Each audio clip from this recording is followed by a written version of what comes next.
అన్నింటిలో పాల్గొంటున్నా కాదంతలా. But where is our heart? మన హృదయం ఎక్కడ ఉంటుంది? ఓన్లీ కాంప్రమైజెస్తో కలిసి ఉంటుందా, లేదంటే సంథింగ్ డిఫరెన్స్? అందుకనే ఒక మాట ఉంటుంది, ఏంటిదంటే నీతిమంతుల్ని ఈ లోకము అనగా సాతాను మూర్ఖులుగా చూపిస్తాడు అంట, కానీ పాపాన్ని మాత్రం చాలా నార్మల్గా చూపిస్తాడు. అందుకనే ఇది పెద్ద నార్మల్ రా, ఈ వయసులో ఎన్నెక్కుతాం, పెద్ద విషయమే కాదు. ఇప్పుడు కాకపోతే ఇంకెప్పుడు చెప్పు, ఇలాంటి మాటలు వస్తూ ఉంటాయి.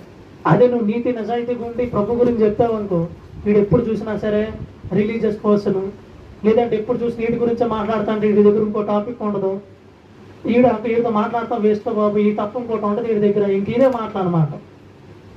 అంటే ఎప్పుడు చూసినా అదే మాట్లాడమని అర్థం కాదు, కానీ when you try to be లేదంటే when you try to be righteousness, అంటే నువ్వు ఎప్పుడైతే కొద్దిగా నీతి నిజాయితీగా ఉండడానికి ప్రయత్నిస్తావో, ఈ లోక సంబంధమైనది నీ ఫ్రెండ్స్ ద్వారా కానీ లేదంటే రకరకాల ఓల్ ద్వారా ఖచ్చితంగా సాతాను బ్రెయిన్ వాష్ చేయడానికే ట్రై చేస్తాడు.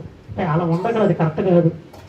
మేమందరం ఇలా ఉన్నారా, నువ్వు ఒక్కడి ఎందుకు అలా ఉండాలి, నీకే అంత పని అలాగుంటూ నువ్వే కొద్దిగా తేడాగా ఉన్నావు అన్నట్టు చూపిస్తావు.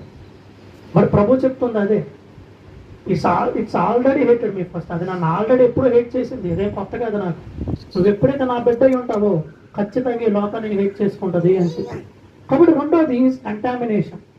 కంటామినేషన్ అంటే ఇప్పుడు నేను చెప్పింది అదే, నిజమైన ఉప్పు అక్కడ ఉంది, కానీ అక్కడ ఆ ఉప్పులో ఆ ఎర్ర సముద్రం నుంచి వచ్చిన మట్టి, జిప్సము, రకరకాల మినరల్స్ అంతా కలిపోయి మొత్తం కూడా ఒకే ఉప్పులాగా ఉంది.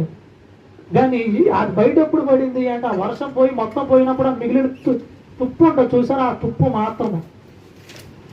సేమ్ మనకు కూడా అదే, నిజమైన ఉప్పు ఉన్నాం మనం కాదంటల్లా, కానీ మనం ఎప్పుడైతే ఆ ఉప్పు ఎలా అయితే వేరేటితో కలిసి కంటామినేట్ అయిపోతుంది, అంటే కలుషితం అయిపోతుందో, మనం కూడా ఓల్డ్కి సంబంధించిన వాటితో కలుషితం అవటం వల్ల నిజమైన ఉప్పు యొక్క పవర్ తగ్గిపోతుంది. అదే మనకి వాక్యం నేర్పిస్తుంది. We are contaminating our cells. మనకు తెలియకుండానే మనము లోక సంబంధమైన వాటితో కలిసి కలుషితం చేసుకుంటున్నాం మన ఆత్మీయ జీవితాన్ని కూడా.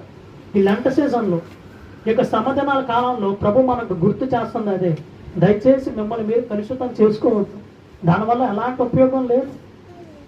వాక్యం అదే చెప్తుందండి మళ్ళీ డోంట్ కంటామినేట్ యువర్ సెల్ఫ్.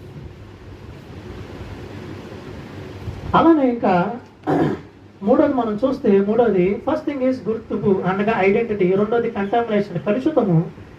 నీ యొక్క గుర్తింపుని నువ్వు ఎప్పుడైతే కలుషితం చేసుకుంటావో జరిగే మూడోది ఏంటిదంటే దాని యొక్క చివరి